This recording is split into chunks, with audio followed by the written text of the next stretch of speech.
Jack Knight Winners, and this is Jack Frost University. And I'm here in Boulder, Colorado at Chautauqua, which is my headquarters.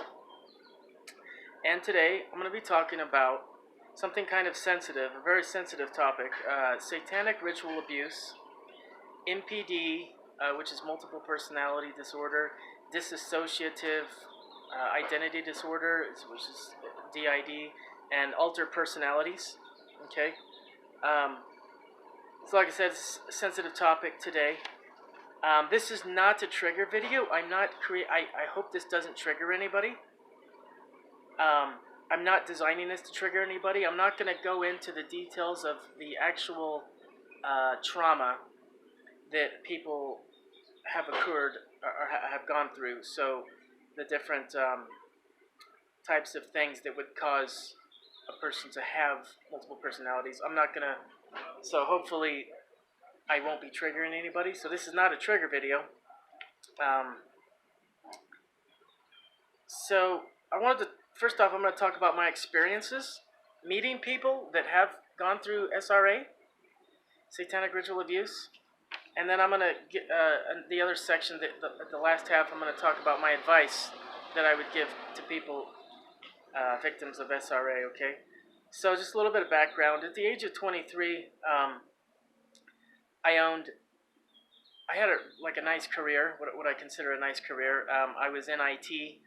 I was doing hardware, software repairs on computers and laptops, desktops, hardware replacements, troubleshooting software issues, a little bit of networking experience, and I was studying for my Cisco Certified Network Associate certificate, my CCNA.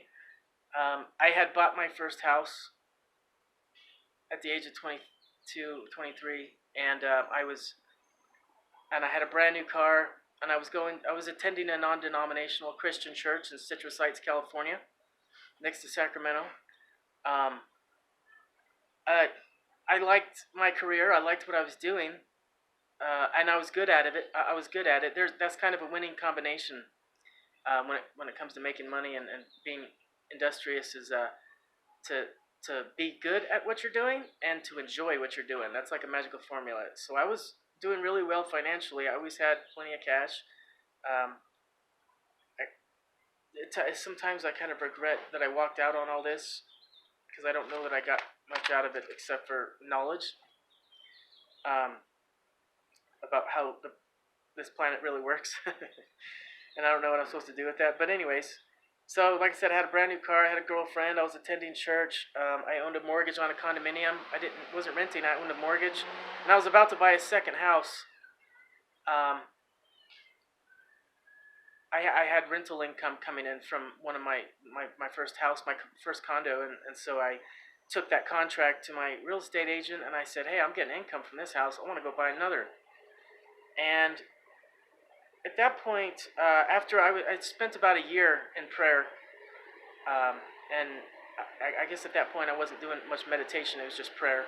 I was doing a lot of praying. I was waking up 2 hours before work every morning and praying, reading the Bible, studying the Bible, and watching televangelist on TV. So I was kind of like feeding my spiritual man, kind of getting my spirit strong, you know. And then after about a year of that, in February of 2002, the Holy Spirit came on. I call it the Holy Spirit. I usually just call it the Spirit now. Back then I was just calling it God, but honestly, sometimes I don't know if, I don't know if God, if this Spirit has a character or personality. So it seems like electricity sometimes. You just tap into it. You can either tap into it or not tap into it. Yeah, you can either use electricity or not. So sometimes I wonder if it's not so much a God, it's just an energy. But anyway, so now I just call it the Spirit. But back then I was calling it the Holy Spirit. So 2002, the Spirit came on me and told me to quit my job. And it said, you know, I'm gonna take care of you. Your needs are gonna be met. So I did that. I quit my job. And essentially I just kind of flung myself and my heart open to the universe, and I said, wow, this is exciting. And my family didn't know what to think about that at the time, because I walked out on everything. I ended up living with some friends, about a handful of men, as well as their families up in Spokane, Washington, and Christian gentlemen, just a bunch of Christian gentlemen. They had come out of the church. They kind of grew out of the church. You got to use it that grew out. You grow out of church. It's there's a ladder to heaven, and there's different steps. We go through step. Church was meant to be a stepping stone to higher realms. Most people never make it out of the church. They seem to be happy and content staying in there. But anyway, this group of gentlemen, Christian gentlemen, had left the church, and I ended up there living with them for about a year, and at that point I had pretty much entered a whole different dimension. I felt like I just hopped into another dimension right quick. They were a group of men that were keeping themselves very open to what God or the Spirit wanted to do as far as restoring the earth and restoring mankind. And yes, look around. It needs to be restored, So that's when I got my first... I started to develop an understanding of multiple personalities in one person's brain. And that's when I started to learn about how people's... how you can take a child's mind and you can fracture it by trauma and by stressing it out to the point where it creates a whole new personality, what they call an alter personality. Okay, that's a woman and a man had come up to Spokane to visit, to hang out, and this woman had alter personalities. That was my first experience with it, and then after that, I had started speaking to someone on the internet, MSN chat, about, and they were telling me that they had MPD, and kind of had a friendship with them over the internet for a while. And then shortly after I left Spokane, I bumped into other people as well. I noticed that a lot of the people that I've come across that have multiple personalities or SRA are victims of SRA, satanic ritual abuse. I noticed that a lot of them are cutters too. And also just think about cutters. Funny thing is, most of my best friends have been cutters. I don't know what it is, but when it comes to cutters, I develop an immediate rapport with cutters, and I mean it's immediate. Within an hour, literally already like best friends. It's weird. It's cool. It's just I always wonder why. So I'm very familiar with cutters. A lot of SRA victims are cutters. So after I left Spokane, I bumped into a guy. His wife had MPD. She had gone through she was a victim of SRA. He had a lot of cut marks on his arm, and I asked him. I said, "Are you a cutter?" I said, "You're a cutter," and he's like, "No, my wife is." So basically, what he's saying is he's married to someone with alter personalities, and this guy really loved this woman. He really, really loved her. But she put him through hell. I could tell. It's because it's a real difficult situation. But and then at other times, I've talked to people with multiple personalities. I'd be sitting there talking to them, standing talking to them, and I'd literally watch they would get like a glitch, like click, and just whoop. Their eyes would dilate, change color, and their whole demeanor would change, a whole new personality. It's like a whole new spirit just came into that body. And I don't call them evil spirits. I don't call them demons. I don't do the whole black and white, good or bad anymore. It's just, it was just another spirit that had entered the body. So I kind of sensitive to that now. I see it pretty quickly. So that's kind of the experience that I've had with it, and I see it once in a while. I come across, so it's not very popular, but it does happen. So and then I guess I'll talk a little bit how this happens. So you could this might be a really sensitive topic, I know, but and there's a lot of content out there about Fritz Springmeier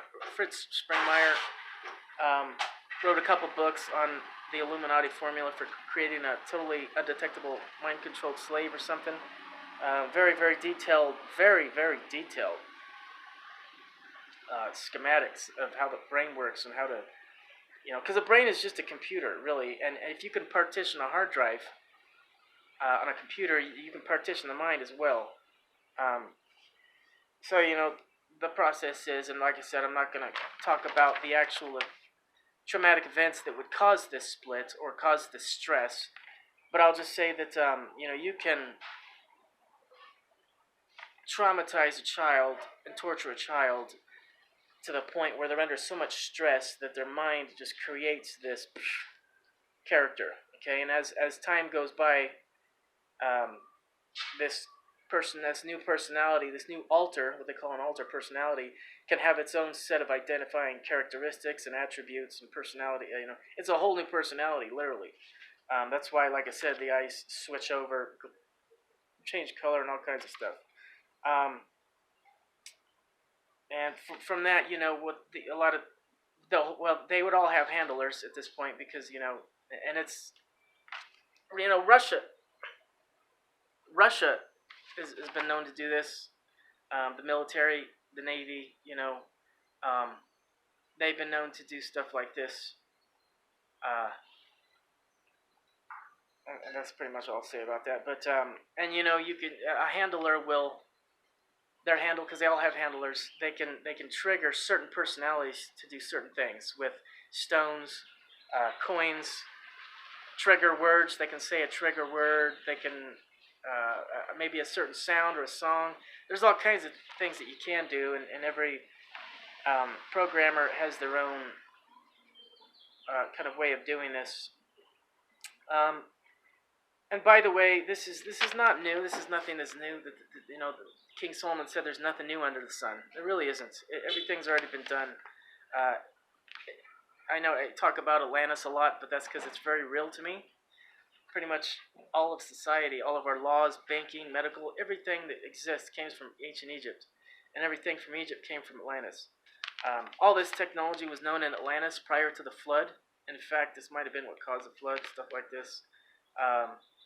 So this is nothing new. This has been going on for a very long time. So I'll explain why people do this. Okay, why would the military, why would these powerful organizations all over the world, why would they do this? It's kind of like Jason Bourne programming. If you've seen that movie, Jason Bourne, it's like traumatize people, but at this point they do it when they're kids because the programming's much cleaner as a child, a lot cleaner. So the reason why, there's two different reasons why they do this. Number one is because you create this undetectable, total mind-controlled slave. You can send one personality. You can send one of these alters to go do a task, to basically essentially break the law, kill someone, blackmail, all of the dark arts, what I call it dark arts, right? Manipulate, blackmail, coerce, but mainly it's just kill. And if they get caught and they're being interviewed or interrogated by police, what they do is they switch alters, they switch personalities, and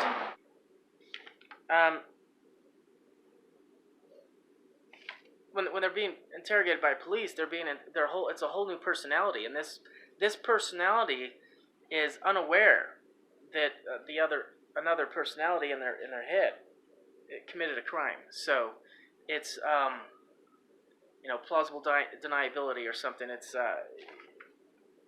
convincing. It's very convincing. So that's one thing, is just to avoid accountability. For the handler and the organization that fostered these SRA victims, they can deny. There's no accountability issues.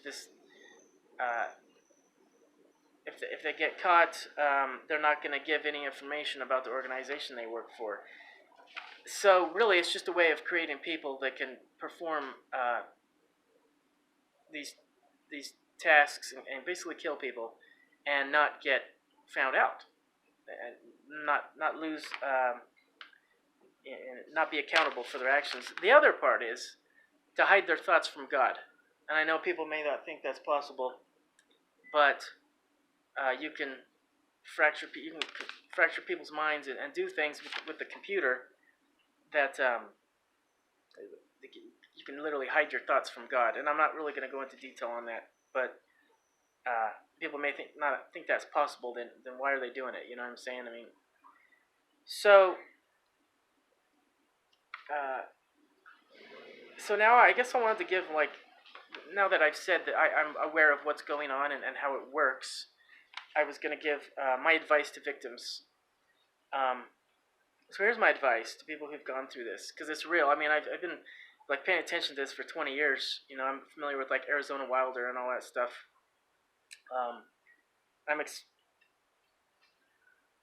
I don't like it because it's just, you know, people are so competitive. Countries are so competitive with each other, and there's so many skirmishes going on, and power points throughout power grids throughout the planet, and they're all trying to get over on the next group of people. It's just a little too intense for me. I just, you know. So if you've gone through this, what I would advise to people who are victims of satanic ritual abuse or fractured intercourse, I would say you probably have PTSD in a real way. Okay, you're not gonna get help from regular therapists or police officers, attorneys, pastors. There's such, and the reason why is cognitive dissonance. It's like I don't even have any enemies on this planet. Like, even people I don't like, I don't consider them enemy. But my enemy is cognitive dissonance. It's really annoying. You could literally sit people down in a room and explain and teach people for 40 hours. Non-stop, just pounding into their brain that hey, there's kids out there that get tortured, traumatized, so that, but most people, even if you explain it to them, it'll go right over their head. They just can't fathom that stuff like that actually happens on this planet. They can't fathom it. So cognitive dissonance, it's horrible. I hate cognitive dissonance. It drives me nuts, but it's a really big obstacle for enlightenment, to keep people enlightened. So it's hard to find help with this. Even therapists who have been, there's a lot of, MPD and DID show up in the DSM manual with diagnostics of, I forget what DSM stands for. It's a medical manual. I think we're on like DSM 6 or something. The DSM manual, it talks about MPDs, but it doesn't really go into, it doesn't talk about fracturing intercourse, you know what I mean? And the therapists are kind of unhelpful at this, because they again, even a therapist who studies the mind for a living still can't understand exactly what kind of trauma a person must have gone through. It's almost like they don't want to face it, because then once you face something and understand it, you're accountable to change it, and they don't want to do that. So a very, very small percentage of the population of this planet is going to understand SRA, so my advice is to find an emotional support system from a non-denominational Christian church, okay? Non-ritualized, okay? Catholics are heavily ritualized. You probably want to stay away from them. Mormons are still heavily saturated with like Freemason energy, and Freemasonry is heavily ritualized. So probably want to stay away from that. Of course, if you are a victim of SRA, you already know that. It's not a big secret, but this video is also for people that are trying to help people who are SRA victims. No Catholics, no Mormons, no ritualized anything, really. Just a non-denominational Christian church. They are out there, and again, there's some really you got to find them. You know, you got to pray and you got to ask and seek and knock to find these kinds of churches. But I think they can be found.